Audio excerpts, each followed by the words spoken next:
Esse batismo foi no Mineirão, em Belo Horizonte, e todas as igrejas se juntaram naquele dia. Haviam mais ou menos umas 80 piscinas dessas ao redor do campo de futebol. E uma das coisas mais especiais que eu vi naquele dia foi esse irmão que está aí na cadeira de rodas. É um pastor Sebastião. Um homem simples, mas um homem que há mais ou menos 10 anos atrás sofreu um acidente de carro e perdeu a mobilidade das pernas, o corpo dele foi muito afetado. Ele tinha uma igreja de umas 50 pessoas, e ele, claro, como qualquer um de nós, passou uma fase muito difícil, perda de mobilidade, cadeira de rodas, não poder andar, e ele pensou: minha vida acabou, meu ministério acabou, o que eu vou fazer agora, E a pessoa passa por uma depressão, até um dia Deus realmente pegou o coração dele, virou do avesso e disse: eu vou te usar. Com perna, sem perna, eu vou te usar. Meus irmãos, a igreja dele explodiu de crescer. Ele começou a ser usado por Deus, a unção de Deus fluía através dele, do ministério dele. A igreja dele agora tem mais ou menos 10 vezes mais pessoas do que tinha antes do acidente. E ele ali, cadeira de rodas, naquele dia, ele sentou do lado da piscina, gente. Era incrível. Ele sentou do lado da piscina e ele, com o maior esforço, uma pessoa dentro da piscina ajudando ele batizou mais de 90 pessoas só da igreja dele. Meus irmãos, se alguém perdeu a mobilidade das pernas e Deus pode usar assim, imagina o que ele pode fazer através de você.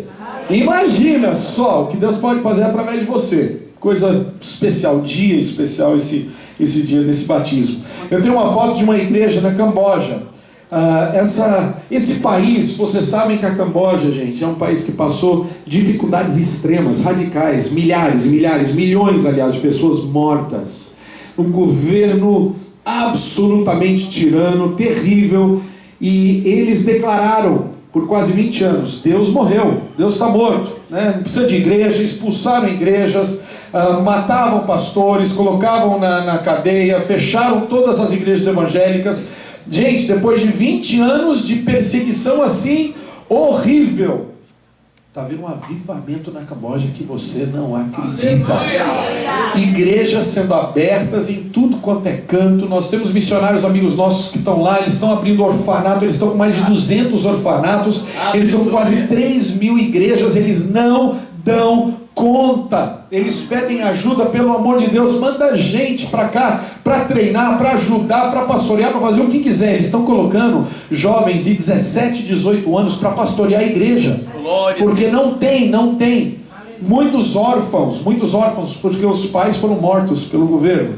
Então muitos, são milhões de órfãos naquele país, e eles ali estão abrindo orfanatos, e estão nos orfanatos treinando jovens que estão se tornando líderes.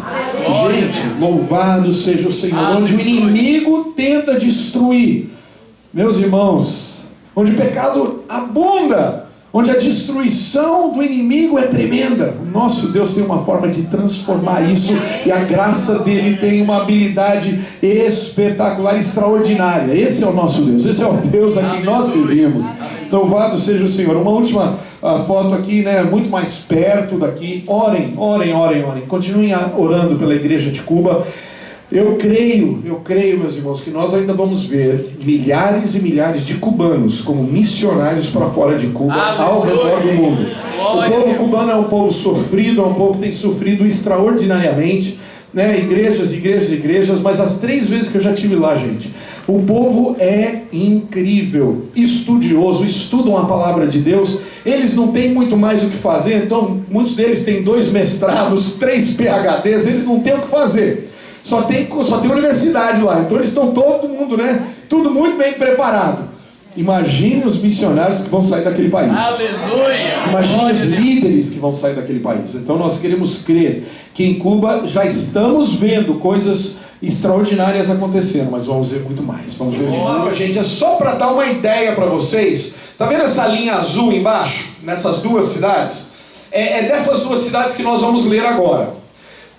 A do sul, Jopa, é onde estava Pedro. E ele estava ali naquela região, numa boa. Ele estava muito bem. Capítulo 9, gente, ele estava tendo um avivamento ali perto, em Lida, em Jopa. Gente, vocês lembram de ouvir falar? Lembra, daquela Dorcas que foi ressuscitada dos mortos? Gente, o Pedro estava famoso, ele ressuscitou, Deus usou ele para ressuscitar Dorcas dos mortos. Ela era uma comerciante famosa, conhecida ali em Jopa. E uma coisa incrível estava acontecendo. Se eu fosse Pedro, eu não teria saído de lá, né? Porque olha, o cara podia ter, né, programa de televisão, né, rádio, entrevista, revista, né? O cara estava abafando ali, né? O cara estava mandando, Deus estava usando. Um paralítico também foi curado ali no sul, né, onde ele estava, no capítulo 9. Ou seja, Pedro estava muito bem ali embaixo, naquela região de Jopa e Lida. Gente, se eu fosse Pedro, eu não sairia. Mas lá no norte, em Cesareia, tinha um pessoal orando. Pessoal que liderado por um senhor, né, um soldado chamado Cornélio. Ele não era judeu, ele era gentio. E nós vamos ler. Mas eu queria que vocês vissem, são mais ou menos 50 quilômetros. Mesmo naquela época, uma distância razoável. Eram 2 a 3 dias de caminhada. E Deus então disse para ele: manda 3 pessoas lá para Jope para pegar uma pessoa chamada Pedro. Enquanto eles viajavam, Pedro lá embaixo, numa boa, olhando a praia, se preparando para almoçar, tem uma visão. Aí descem animais e volta, desce, volta, desce, volta. E Deus diz para ele: não chame de impuro, não despreze, não considere inferior aquilo que eu purifiquei. É capítulo 10. O evangelho era pregado para os judeus. A partir do capítulo 10, nós estamos incluídos. Aleluia. Que coisa interessante. Como aconteceu isso? Aconteceu porque Pedro teve um coração missionário. Aleluia. Aconteceu porque Pedro teve um coração parecido com o coração da Angélica, que vai para a Suazilândia. Porque Pedro teve um coração que eu espero que seja parecido com cada pessoa, membro ativo, envolvido, engajado na Igreja Resgate. Amém. O coração dessa igreja já é um coração missionário. Aleluia. Já é um coração, aleluia, que enxerga além. Que Deus ajude a ampliar cada vez mais isso. Sabe por quê? Para que você seja mais abençoado. Eu tinha viajado 2 dias a pé. Aí ele chega e diz: eu posso perguntar por que vocês mandaram buscar? Porque eu não tenho a mínima ideia do que eu estou fazendo aqui. Eu só sei que Deus mandou vir aqui. Mas por que é mesmo que eu estou aqui? Irmãos, pense que isso é Pedro, o Pedro, que para a igreja católica, né, o primeiro líder da igreja, esse é o grande discípulo, o apóstolo Pedro, que no capítulo 9 ressuscitou gente dos mortos. E ele chega com humildade na casa de um centurião não judeu, gentio, gente que seria inferior. Aliás, Cornélio era tão inferior que Pedro não devia nem estar falando com ele. Tão inferior que Pedro não devia estar na casa dele. E lá estava Pedro, mas Pedro teve a humildade de, no meio dessa confusão toda, entender que Deus estava orquestrando algo que ele não entendia completamente. Agora, meus irmãos, por favor, deixa eu te contar isso de verdade, de experiência própria. Quando Deus está orquestrando as coisas, nem sempre a gente entende tudo. Sim. Nem sempre a gente tem toda a informação, nem sempre a gente tem a perspectiva completa. Aliás, é comum, é normal a gente não entender e saber de tudo. Mas a mente não trata as pessoas com parcialidade, mas de todas as nações aceita todo aquele que o teme. Aleluia. E faz o que é justo. Uau!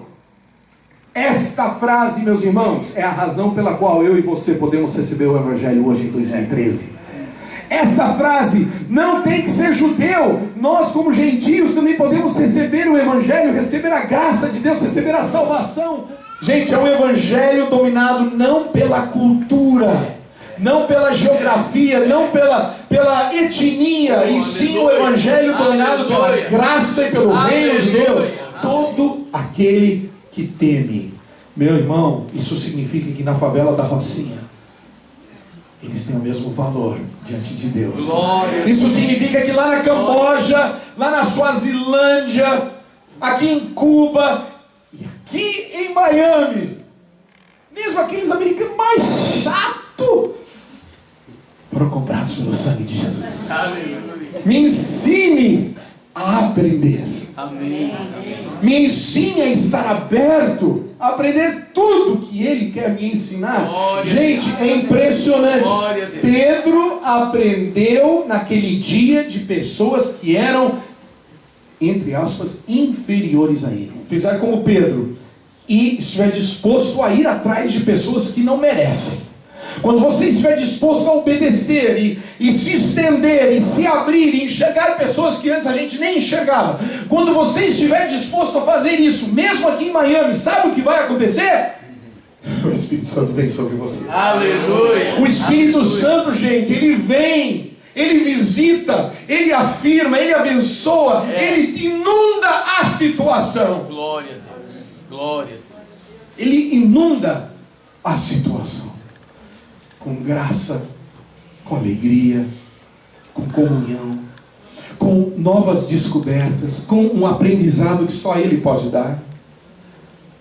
Eu acredito realmente, irmãos, que um coração missionário, que a gente viu acontecer, isso que a gente vê acontecer em capítulo 10, Deus quer fazer em 2013 em Miami. Glória. Ele quer usar você.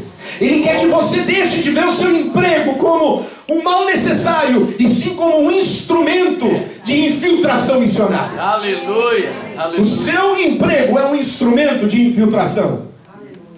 E você descobre onde você está, você pode abençoar. O teu estudo, o fato de você estar na faculdade, na escola, no high school, é um momento em que Deus te coloca estrategicamente em situações para abençoar e servir pessoas que outros não enxergam e desqualificam.